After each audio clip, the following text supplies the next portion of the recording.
మన పురుషులలోని ట్రాన్స్పోర్ట్ సాగేంత ఉన్నాం. ఇక్కడ పెద్ద ఎత్తున ధర్నా జరుగుతుంది. మళ్ళీ తెలంగాణ ఉద్యమంలాగా వంటాబాబు కార్యక్రమాలతో సహా పెద్ద ఎత్తున నిరసన వ్యక్తం చేస్తున్నారు. ప్రధానంగా మనకు తెలుసు ఎమర్జెన్సీ సర్టిఫికేట్స్ దీనికి సంబంధించి ఎండనకుండా వాననకుండా మన ఒక 3 రోజుల కింద కూడా ఒక విద్యుత్ కార్మికుడు కూడా ఆర్టీసీ కార్మికుడు కూడా చనిపోయారు. ఇటువంటి పరిస్థితులు మళ్ళీ ఎదురుగా ఉందని వాళ్ళ పూర్తి స్థాయిలో ఉద్యోగ భద్రత కల్పించాలని అనేక డిమాండ్లకు సహా పెద్ద ఎత్తున ధర్నా చేస్తున్నారు.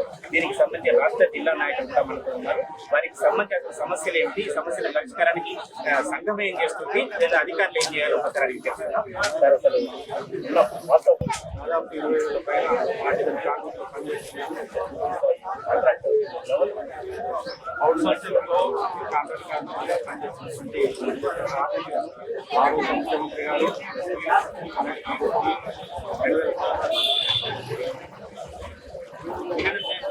ఇప్పటివరకు కూడా వారికి ఎటువంటి మార్పు లేకుండా సర్వీస్ కండిషన్స్ ఎటువంటి మార్పు లేకుండా ఈరోజు అలాగే కొనసాగుతా ఉంది. ముఖ్యంగా ఈరోజు ఆర్థిక కార్మికులకు కావాల్సిన ఏమి కానీ తర్వాత రిటైర్ అవుతున్నటువంటి కార్మికులకు బెనిఫిట్స్ కంపాషనెట్ ఎవరైతే ఇంజనీర్ వాళ్ళు చనిపోయిందో వారికి కంపాషనెట్ అపాయింట్మెంట్లలో కూడా న్యాయం జరగలేదు.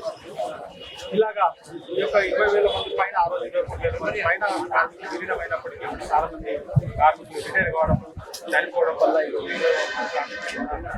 4 సంవత్సరాల్లో మరి వీళ్ళకు ముఖ్యంగా ఉద్యోగ భద్రత కలగాలంటే ఈరోజు ఉన్నటువంటి డిమాండ్ ఏంటంటే కన్వర్షన్ అనేది కన్వర్షన్ ఇచ్చినప్పుడే ఈ ఉద్యోగ భద్రత అనేది కూడుతుంది. ఎందుకంటే ఈరోజు ఈ ఆర్టికల్ కార్మికుల 30 ఉంది. ఈ రోజు ఏడాది కాలంలో 16 మ్యాక్సిమం 30. అంటే ఈ ఎటువంటి అవసరాలు వచ్చినా వాడుకోవాలంటే ఈ 30 లిమిటెడ్ ఉన్నాయి కాబట్టి లీవులు అనేది ముఖ్యం. ఈరోజు లీవులు లేవు. రిటైర్ అవుతున్నటువంటి కార్మికులకు ఎటువంటి ఫైనాన్షియల్ ఫెసిలిటీ కూడా లేదు.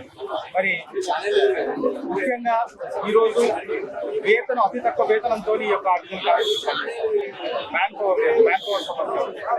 అంతేకాకుండా విలీనం కాకుండా మిగిలిపోయినటువంటి కార్మికులు చాలా మంది ఉన్నారు. దానిలో ట్రాన్స్పోర్లు కావచ్చు, డిస్కౌంట్లు కావచ్చు, డిమాండ్ కార్మికులు, స్టాక్ డీలర్స్ వీళ్ళందరూ కూడా ఉన్నారు. ముఖ్యంగా మా ట్రాన్స్పోర్ట్ స్లీపర్లు ఉన్నారు. వాళ్ళ సమస్యపై ఇంతవరకు ఎటువంటి పరిష్కారం జరగలేదు. అలాగే ఈరోజు స్టాక్ డీలర్స్ కూడా మినిమం రేట్ రావడం, ట్రాన్స్పోర్ట్లో పాలకుర్తి లాంటి సబ్సిడీస్ వచ్చినాయి. ఇక్కడ అవుట్సోర్సింగ్ లో పనిచేస్తున్నటువంటి కార్మికులు టెక్నికల్ రీజన్స్ వల్ల ఆ రోజు వాళ్ళకి క్లియర్ చేయలేదు. వాళ్ళ పరిస్థితి అలాగే పెరిగినాయి, పని భారం పెరిగినాయి, జరగలేదు. బరువు అంతా కూడా వాళ్ళపైన పడుతుంది కాబట్టి వారి మీద వేస్తున్నారు. కాబట్టి అధికారుల క్యాడర్లో కూడా రిక్రూట్మెంట్ జరగాలి.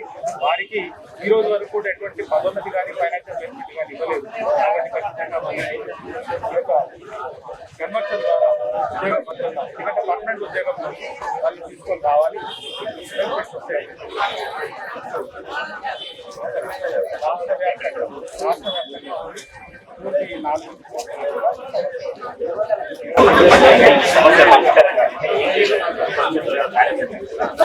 పూర్తిగా సమ్మెలోకి వెళ్ళడానికి అందరం ఆర్టిజన్ కావచ్చు రాష్ట్రం మొత్తం మేమందరం నిర్ణయిస్తున్నాము. ఈ నెల 8వ తారీఖు మేము సమ్మెలోకి పోవడానికి సిద్ధంగా ఉన్నాము. టోటల్ స్టేట్ మొత్తము పూర్తి ఏకదాటి నిర్ణయంతో మేము సమ్మెలోకి వెళ్ళడానికి సిద్ధంగా ఉన్నాము. ఈ సమస్యను మానవతా దృక్పథంతో మీరు ఆలోచించి దీన్ని మొత్తంగా పూర్తిగా నిర్మూలించి మాకు మంచి న్యాయం చేస్తారని మేము యాజమాన్యానికి కోరుకుంటూ ఆర్టిజన్ కార్మికులందరం ఒకే రూల్స్ అన్ని పూర్తి రూల్స్ అన్ని మాకు అన్ని ఈ సంస్థను మేము నమ్ముకుంటున్నాం. కానీ మాకు ఎలాంటి ఎగ్జామ్స్ రాసినా కానీ మేము ఈ రోజున రాసే పరిస్థితులు లేదు, నోటిఫికేషన్ ఇచ్చేది లేదు, ఏది లేదు. కాబట్టి మేము పూర్తి బెనిఫిట్స్ తోటి మేము ఈ సంస్థకు మేము విలీనం కావాలని ప్రతి ఒక్కరూ ఆర్టిజన్ కార్మికుల తరఫున కోరుకుంటున్నాం. సమ్మె నోటీస్ కూడా ఇచ్చాము సార్. మేము ఒకవేళ భవిష్యత్తులో మేము మాకు పూర్తి రిజల్ట్ రాకపోతే పూర్తిగా స్టేట్ మొత్తం అంధకారం అవుతుందని మా కార్మికులు అందరూ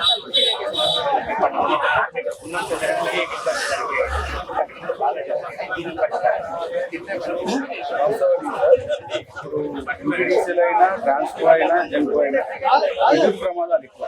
ఈ యొక్క డిపార్ట్మెంట్ అంటేనే ఎమర్జెన్సీ డిపార్ట్మెంట్. దీనిలో ప్రతి కార్మికుడు కూడా ఇలా ఆ టవర్ ఎక్కి పాక్కుంటూ వెళ్ళి పనిచేయాలి, పోల్ ఎక్కి పనిచేయాలి. కొంతమంది వాగులు దాటుకుంటా వంకలు దాటుకుంటా పనిచేస్తూ ఉంటారు. మన సిబిడి కార్మికులు ఉంటారు, అదేవిధంగా సబ్స్టేషన్ కార్మికులు, మెయింటెనెన్స్ పని చేసుకుంటే ఎస్ఎంజీ గ్యాంగ్ వాళ్ళు ఉంటారు. ఇదంతా కూడా ప్రమాదకరమైన వ్యవస్థలో పనిచేస్తున్నాం సార్. ఇక్కడ ఏంటంటే ప్రాణాలకు తెగించి పనిచేస్తున్న కార్మికులు ఈ రోజు ఏదైనా ప్రమాదం జరిగితే ఆ కార్మికులు న్యాయం చేయడానికి ఈ ప్రభుత్వాల యాజమాన్యాలు ముందుకు రావాలి.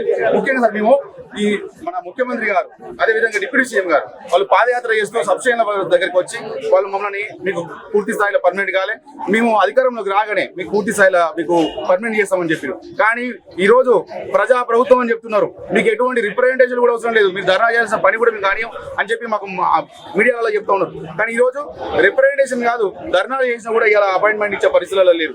కాబట్టి మేము ఒకటి చెప్పదలుచుకున్నాం, మీది ప్రజాపాలన మీరు చెప్పడం కాదు సార్. మా కార్మికులు ఎవరైతే చనిపోతున్న కార్మికులు ఇలా ఎటువంటి బెనిఫిట్స్ లేకుండా రిటైర్ అవుతున్న మా కార్మికులు 30 సంవత్సరాలు అంకిత భావంతో ఈ సంస్థలో పనిచేసి ఈ సమాజానికి వెలువలిస్తున్న కార్మికులు అంధకారం ఉన్నారంటే పట్టించుకోకుండా ఈ ఒక ప్రభుత్వాన్ని మేము హెచ్చరిస్తున్నాం. ఈ 8వ తారీఖు నుంచి మేము 7వ తారీఖు అయితే మహాధర్నా కూడా ఎన్పీడీసీ దగ్గర ప్రపోజ్ చేసినాం.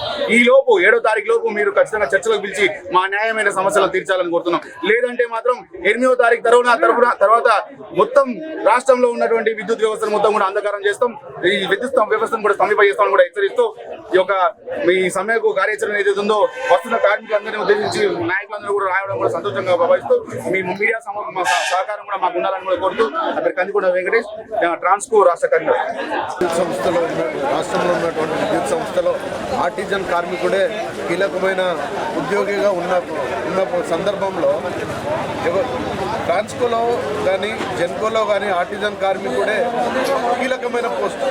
తర్వాత ఎన్పీడీసీఎల్లో అన్మాన్ కార్మికుడు కీలకమైన విధులు నిర్వహిస్తుంది.